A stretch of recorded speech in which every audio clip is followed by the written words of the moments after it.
The glass cracked first, not from sound, but from silence. In the corner booth of Le Saint Marlowe, the city's most expensive restaurant, Michael Arlen sat alone. A billionaire whose face was known on magazine covers but not in mirrors. Around him, the last few diners whispered over half-finished desserts. The waitstaff moved like shadows, folding linen, polishing silver, rehearsing humility. Across the room, Clara James carried a tray that trembled slightly with every step. Her uniform was clean but faded at the edges, like a photograph handled too many times. The brass badge on her chest read Clara J. The letters rubbed almost smooth. Arlen's plate gleamed under the low light, empty except for a single untouched piece of bread. He checked his phone. 3 new alerts about market futures, none about people. When Clara approached, she kept her gaze steady, the way people do when they've learned dignity can't depend on kindness. "Everything to your satisfaction, sir?" Her voice was calm, shaped by years of making strangers comfortable. Arlen looked up, expecting the crisp brightness of youth. Instead, he met eyes that had seen storms come and go, and never been thanked for standing through them. He nodded. "Yes, thank you." She smiled faintly, collecting his plate, careful not to let the fork scrape. Her hands shook just enough for him to notice. Not weakness, fatigue. The kind that comes from too many shifts, too few breaks, too many people who never look up. Arlen leaned back. Behind Clara, a mirror reflected the restaurant's marble and gold, but not her face. She was swallowed by the shimmer. He studied the name badge again. Clara J. Ordinary, small but somehow heavier than his cufflinks. Rough night? He asked before he could stop himself. She blinked, surprised, then shrugged gently. "Just a long one. They all are." He almost smiled, almost said something human, but the words caught behind the armor of habit. Instead, he pulled out a sleek card and slid it onto the tray. "Take care," he murmured, a phrase as empty as his plate. When she turned away, he noticed her shoes, thin soles, one lace repaired with tape. She disappeared into the kitchen door, leaving behind only the smell of lemon polish and cooling steak. The bill came back. On the white slip of paper lay the total, $287.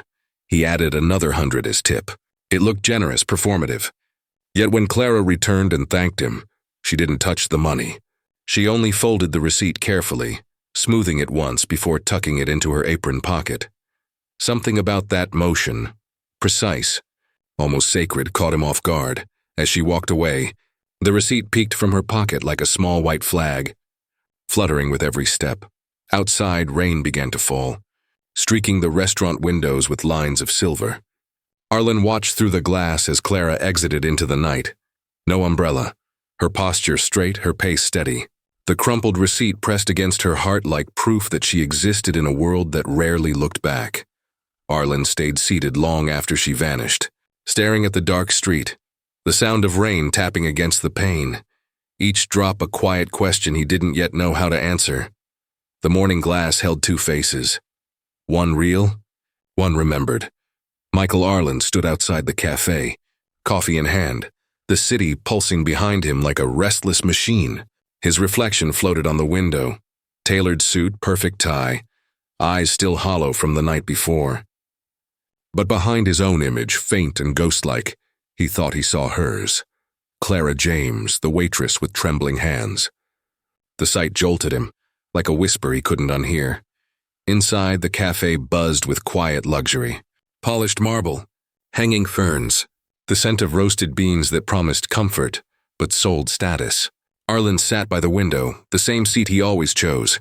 But today, he didn't open his tablet. He kept seeing her face, the calm, weathered strength behind her smile, the way she folded the receipt as though saving it from being forgotten. He stirred his coffee once, twice, watching the spoon's reflection twist in the cup. The glass in front of him returned his own face, composed, successful, untouchable. And yet the longer he looked, the more he saw through it. Beyond the reflection stood a woman in a faded uniform, walking through rain with no umbrella. He blinked, and she was gone. Arlen tried to shake it off. Logic told him it was nothing. She was one of thousands who served him unseen. But reason had no hold on conscience once awakened. He thought of his mother. She had worked double shifts at a grocery store to keep food on the table while he studied late, chasing a dream of never worrying again. She died at 56, heart failure, the doctor said. Exhaustion, he knew. He hadn't visited her workplace once. The image of Clara's trembling hands pressed against that memory until it hurt. He saw the same endurance, the same quiet acceptance that life had limits only the powerful ignored. When the waiter brought his pastry, Arlen didn't touch it. He glanced around the cafe. Young professionals, their laughter soft but rehearsed. Every wall was glass, every corner spotless. Yet he felt contamination in the air, success without sight. His company's latest campaign slogan flashed through his mind. Innovation with heart. He almost laughed. The words felt borrowed from someone else's mouth. He opened his phone and scrolled through internal reports. Employee turnover, pay structures, cost efficiency metrics. All clean numbers, approved by his own hand. But numbers couldn't describe Clara's face when she asked, "Everything to your satisfaction, sir?" The reflection returned, his, hers, and his mother's, all layered behind the glass like overlapping truths. He saw wealth and work, power and service merged yet divided by a thin, transparent wall. He pressed his palm against the window. The glass was cold. He imagined Clara's world on the other side, low wages, long hours, invisible burdens.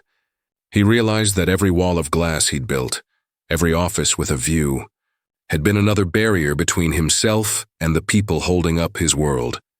For the first time in years, the thought frightened him. A voice inside him said, "If you could see her, really see her, what would you do?"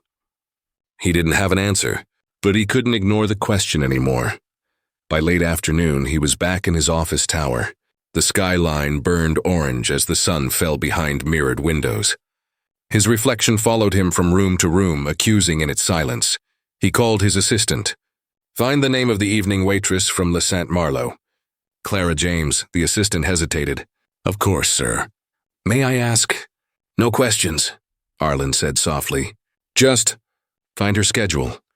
When he hung up, the city lights flickered on. Each window another fragment of glass between comfort and conscience.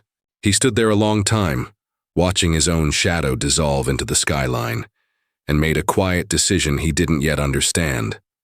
Tomorrow night, he will follow her. The night smelled of rain and old metal when Michael Arlen stepped off the curb and began to follow her.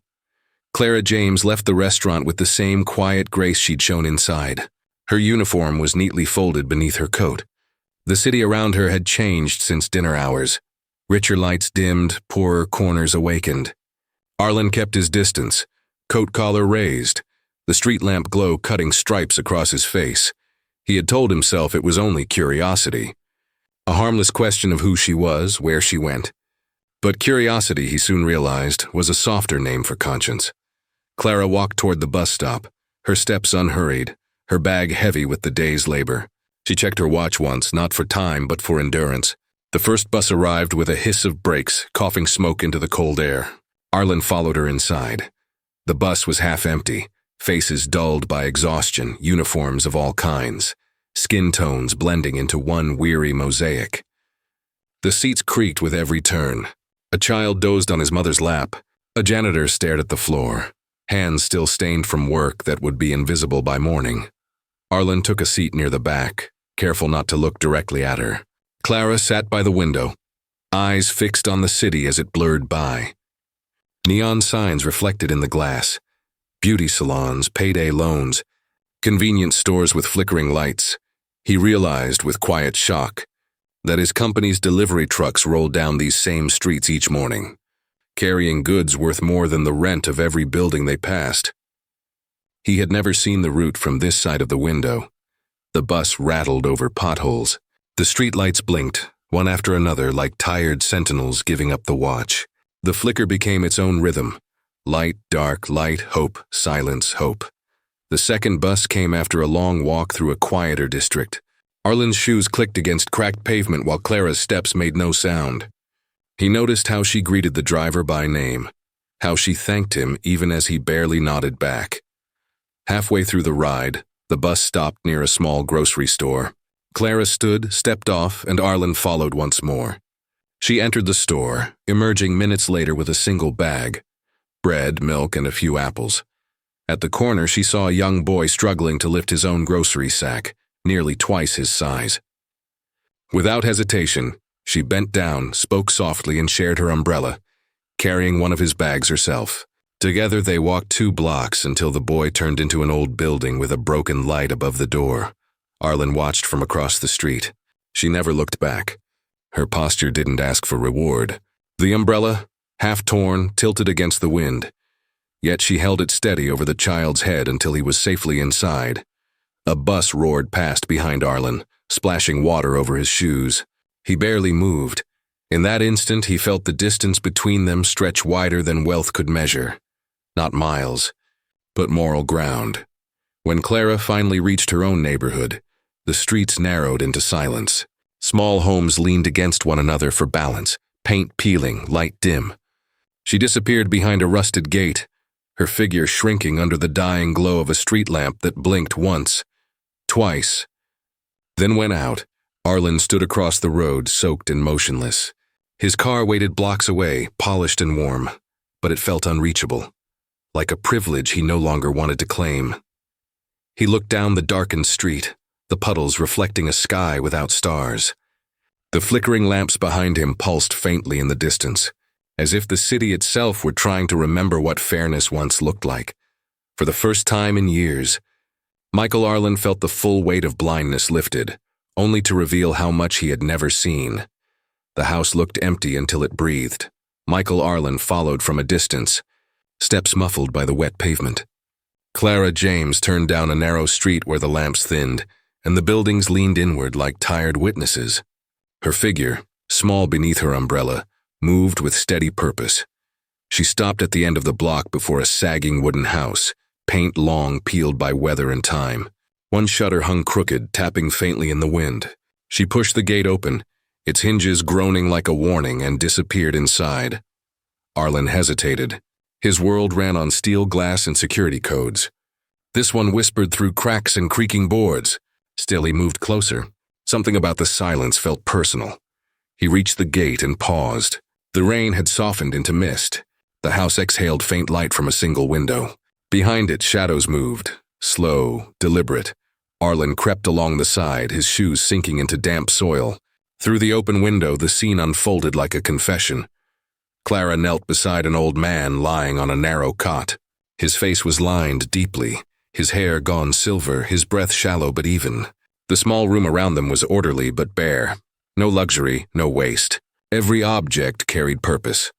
"Time for your medicine, Sam," she said softly.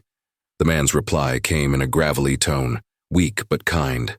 "You should rest, Clara. I can manage." "You always say that." Her smile appeared briefly, a moment of sunlight in the dimness. She helped him sit up, her hand steady despite her own weariness. Arlen watched the gentleness in her movements, the kind that comes from long practice, not obligation. Then he saw it. Draped across the man's legs was an old wool blanket, worn thin at the edges. In one corner, faint but visible, was an embroidered emblem, a gear-shaped logo surrounded by faded letters. Arlen froze. It was his company's first insignia, used decades ago before mergers and rebrands. Back when they still made steel instead of algorithms. He felt the air leave his chest. Clara adjusted the blanket, smoothing the fabric over her brother's knees. The old man reached for her hand. "They forgot about us, didn't they?" He murmured. She hesitated. "Maybe not all of them." Arlen stepped back, heart pounding with a quiet panic that wasn't fear but recognition. He remembered that logo's history. The company had closed several steel plants in the late 90s, leaving hundreds jobless with no pensions, no health care. The report had called it unnecessary restructuring. He had studied that case once in business school, his own future written in someone else's loss. And here it was, alive again, worn into a blanket in a house the city had forgotten. The room's faint light flickered. Clara stood, adjusting a small heater at the bedside.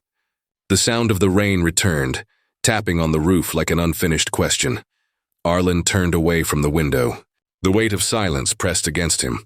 Outside, the drizzle became steady rain. He stood on the sidewalk, soaked and still, watching the dim window glow behind the veil of water.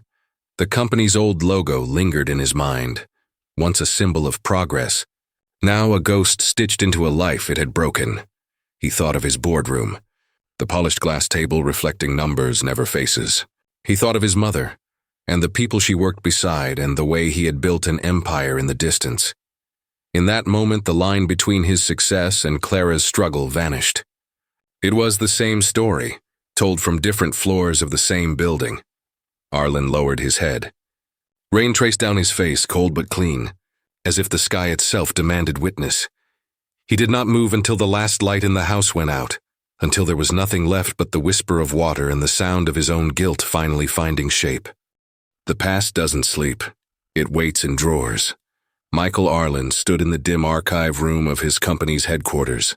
The walls were lined with steel cabinets that looked less like storage, and more like coffins for forgotten truths. He had dismissed most rumors of buried cases before. Every empire had its paperwork.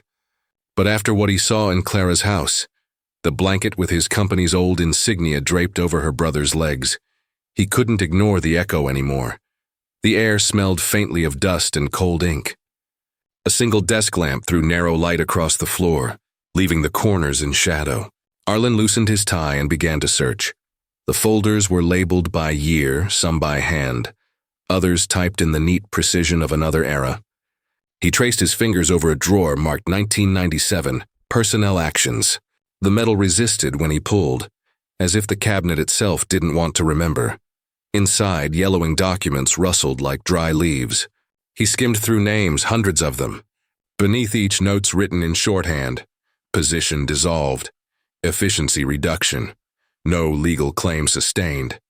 Then his eyes stopped. Samuel James. He pulled the file out slowly. Paper clips clinked. Inside was a thin stack, too thin for the damage it caused. The report detailed a safety incident at the steel plant, followed by an abrupt termination. No compensation, no medical aid. Signed and approved by the executive board. At the bottom of the page, he saw a familiar signature. Charles Denton, his former mentor, the man who had once told him, "Compassion is expensive. Results aren't." The words came back now like a curse. Arlen read on. Attached was a memo recommending the case be archived, indefinitely to prevent external complications. It was written in the same clean font his own staff used today. Nothing had changed. Only the language. He sat down, the chair creaking under him. The lamp's light fell directly on the folder, its glare turning the ink into a mirror of judgment. He flipped to the last page. A handwritten note, likely from Clara herself, was stapled to a complaint form. My brother gave his strength to this company. Please don't let him be forgotten. No reply followed. The case had been stamped closed. Arlen stared at the word until it blurred. He thought of Samuel's frail body, Clara's quiet endurance, the crumbling house that had once held the pride of a worker who believed loyalty mattered. He realized his fortune, his buildings, his comfort, all of it was built on the silence of people like them. For years he had told himself he inherited success. Now he understood. He had inherited debt. He placed the file back into the drawer. The motion felt heavier than it should. As the drawer slid shut, the metal caught his reflection, bent, fractured, distorted. The man staring back looked both older and smaller, like truth had drained the space around him. He pressed his hand against the cool surface. The steel trembled faintly, echoing the shake in his fingers. The archive room was silent again, but not empty. It hummed with the quiet weight of memory, waiting for someone to stop pretending it was gone. Arlen turned off the lamp, leaving the room in darkness. For the first time in his life, he knew what his power had cost, and who had paid the bill, the bell above. The diner door rang like a small verdict. Michael Arlen stepped inside the narrow room where the walls were lined with chrome and old photographs.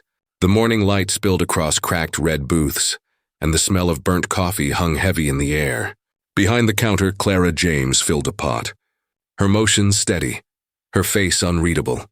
It had been 3 days since he uncovered her brother's file, the buried record of betrayal his company once called policy. He hadn't slept since. Today, he came not as a CEO, not as a man of wealth, but as someone seeking something harder than forgiveness. Truth. He chose a stool at the counter. The seat squeaked beneath him. Clara approached, pen and pad in hand. What'll it be? Her voice was calm even. No trace of surprise. He hesitated. Just coffee. She nodded and poured. The pot was half empty, but she tilted it carefully, making sure every drop counted. He watched her in silence, trying to find the right words. The ones that could cross the distance between them. But distance built by decades of neglect isn't bridged by language. It's dismantled by courage. "I saw your brother," he said quietly. Her hand froze for a moment, then resumed its rhythm. "Then you know what hard work looks like," she replied. He leaned forward. "I read the file. What happened to him, what happened to all of them, shouldn't have been buried. My company," she cut him off. "Your company, yes, that's what they said when they shut the gates. Not personal, just business. We learned to live with those words." Arlen swallowed hard. Around them, the diner buzzed softly, spoons against cups, a radio murmuring about weather. Every sound seemed sharper, like the room itself was listening. "I didn't know," he whispered. "I should have." Clara set the pot down. The metal struck the counter, a clean, deliberate sound. She looked at him fully for the first time. "You didn't want to know." Her eyes, steady, dark, unsparing, held him in place. "We don't need your sorrow, Mr. Arlen," she said. "We need your sight. The kind that looks past numbers and walls. The kind that remembers people built the floor you stand on." He tried to respond, but the words died before reaching his lips. Clara turned, refilling cups down the counter. Each movement was precise, practiced. Every pour, every nod carried dignity carved from years of being unseen. The coffee pot gleamed in the dim light, its bottom dark, its surface reflecting just enough brightness to catch a face if one dared to look. He realized then that it wasn't pity she wanted. It was recognition, the kind that demands accountability, not apologies. The room seemed to slow. Arlen's reflection wavered in the pot's metal curve, distorted but unmistakable. He saw not power, not achievement, just a man facing the shadow of his own convenience. When Clara returned to his side, she wiped the counter clean and asked, "Anything else for you?" He shook his head. "No, thank you." She nodded once as if closing a transaction. But something lingered between them. Not bitterness, not grace, but truth, simple and unadorned. As he rose to leave, she refilled another customer's cup, the pot now nearly empty again. Still she poured evenly, as if the act itself was sacred. Outside, Arlen paused by the window. The reflection of the diner glass showed him his own face beside hers inside, one framed by wealth, one by endurance. Two worlds, one moment of sight. Her words followed him into the daylight, clear as the bell that had marked his arrival. "We don't need your sorrow. We need your sight." And in that echo he heard not accusation but assignment. The lights in the boardroom flickered once, long enough to make the richest men in the city look afraid. Michael Arlen stood at the head of the table, the skyline glittering behind him like a false promise. The glass walls of the room reflected the faces of 12 board members, each framed by power, each waiting to be told that nothing would change. But Arlen's voice broke that expectation before it even began. "We're reopening the old claims," he said. "All of them." Murmurs rippled down the table. Chairs creaked. A few pens stopped moving. He placed a single folder on the polished wood, the same file he had found in the archives. It looked small beside the tablets and graphs, but its weight filled the room. "Samuel James," he continued, "and others like him. We owe them. Not in theory. In dollars, in care, in acknowledgement." The chief financial officer leaned forward, frowning. "Michael, these cases are decades old. Legally closed. We'd be opening ourselves to lawsuits and public scrutiny." Arlen's gaze stayed steady. "Then maybe it's time we stop hiding behind legality and start practicing responsibility." A voice from the far end, sharp and cold. "You're asking us to pay for the past. Our investors will revolt." He glanced around the table. Every man and woman there had built empires on quarterly results. They spoke of growth but not gratitude, expansion but not ethics. "I'm not asking," Arlen said quietly. "I'm informing you." That line changed the air. The hum of the city below felt distant, replaced by tension that pulsed like a second heartbeat. Another board member, older and calm, adjusted his glasses. "You trained under Charles Denton, didn't you?" He understood what leadership required, discipline, not sentiment. Arlen nodded. "He taught me something else, though I didn't realize it until now. He showed me what happens when success forgets where it came from." He opened the folder and spread out copies of the archival memo. Case closed. No compensation. The ink had faded, but the injustice was permanent. These names built our foundations, Arlen said. They gave everything. We gave them silence. The projector light flickered against his face. It cast harsh shadows, turning the room into an interrogation chamber. Only this time, Power sat in the witness chair. The room erupted, voices clashing. Words like unrealistic, shareholder backlash, and market risk cutting through the air. Arlen listened, then lifted his hand. The noise stopped. Gentlemen, he said, his tone sharp as glass. Profit without memory is theft. The phrase struck like thunder. He stepped closer to the table. We cannot claim to build the future if we are still standing on unpaid graves. Our brand sells innovation, compassion, progress, but those words mean nothing if they don't reach the people who earned them. I will not lead a company that pretends justice is a line item. Silence fell, heavy and absolute. Even the light seemed to pause, flickering again as if the building itself was listening. Then, without ceremony, Arlen picked up a pen. The reform order lay before him, an emergency motion for worker restitution and a new ethics division. He signed. Ink met paper, clean and final. When he looked up, no one spoke. Some stared in disbelief, others in quiet awe. The flickering light steadied at last, casting a cold clarity across every face. One director whispered, "You've just cost us millions." Arlen replied, "No, I've just paid back what we owe." He gathered the papers, his movements slow, deliberate. Outside the window, dawn was rising, a pale light spreading over the city's glass towers, washing their surfaces clean. The shareholders watched him leave in silence, their reflections wavering in the polished table like ghosts learning how to see themselves again. Some debts can't be spoken. They have to be returned in silence. Rain drifted across the city like thin smoke when Michael Arlen stepped out of his car and onto the narrow street he now knew by heart. The small house stood where he had last seen it, its porch light glowing dim through the drizzle. He carried no briefcase, no driver, no announcement, just a plain cardboard box sealed with brown tape. Inside were new medical supplies, fresh bandages, pain medication, a small oxygen machine, and a single envelope. The envelope contained official documents granting a retroactive company pension in Samuel James's name. No signatures, no titles, only a line that read, "For services rendered long overdue." Arlen placed the box on the porch. He hesitated, watching the water bead on the lid. The sound of faint music came from inside, an old gospel tune, worn but hopeful. He didn't knock. Some doors, he understood, should open by faith, not force. For a long moment, he stood beneath the porch roof, listening. He could hear the hum of the oxygen machine from inside, the rhythm of a house that had learned to survive without help. His reflection shimmered faintly in the window pane, blurred by rain, fractured by glass. He thought of the boardroom's gleaming table, the cameras, the silence that followed his reform order. Investors had called him reckless. The media called him the contrite tycoon. None of them knew that this small porch, this quiet act, was the only truth that mattered. From inside, footsteps. The door opened just enough for Clara's eyes to appear in the crack.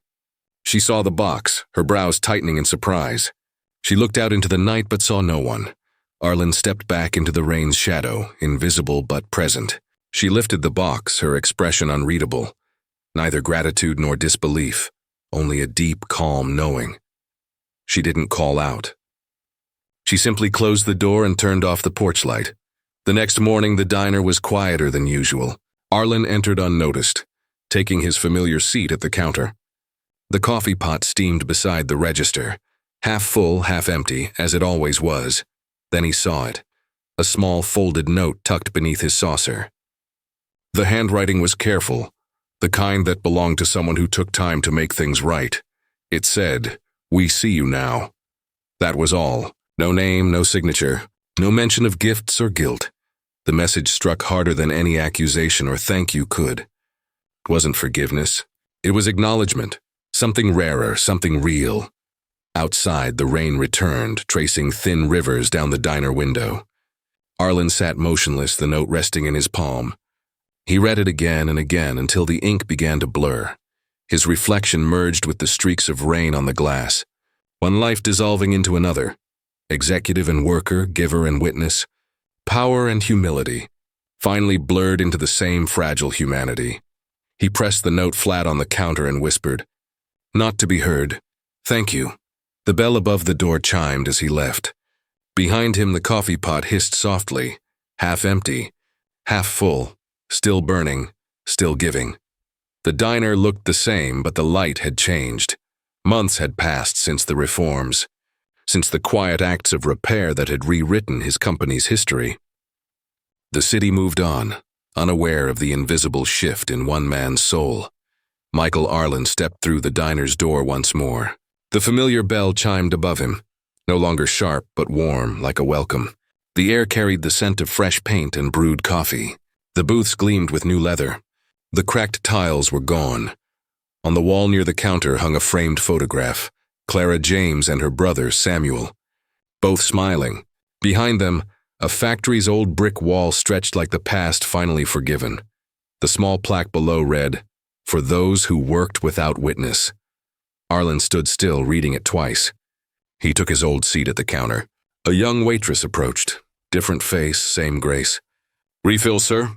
she asked. "Yes, thank you," he said. His voice felt lighter, though his chest carried the familiar ache of memory. As she poured, he noticed the coffee pot, still half full, still gleaming beneath the lights. But now it stood on a counter that bore no cracks, no stains. It was a small thing, yet it told the whole story. Broken things made whole again, quietly, faithfully. From the corner speaker, a song hummed low, the same melody Clara used to hum when wiping tables. He could almost see her, steady, calm, untouchable. The woman who never asked for justice but became its mirror. The waitress smiled and said, "You knew Miss Clara, didn't you? She retired last spring. Still visits sometimes." Arlen nodded. "I knew her." He looked around. Workers in uniforms chatted easily. A delivery driver laughed with the cook, the kind of ease that comes when dignity has been restored. Reaching into his coat pocket, Arlen withdrew a single red rose. Its stem was wrapped in paper, still damp from morning dew. He placed it on the table where Clara once stood taking his order, the same place where his blindness had begun to lift. The petals caught the sunlight streaming through the window. Glowing faintly, he whispered, "Thank you." It wasn't for forgiveness. It was for sight. As he left, the bell above the door rang again, a soft echo that lingered. Outside, the rain had stopped. The streets shone like new glass, reflecting the brightness that had finally found its way through. He didn't turn back. He didn't need to. Behind him, the rose remained, a small, fragile thing resting in full light. He walked away with no witnesses, but for once, he was seen.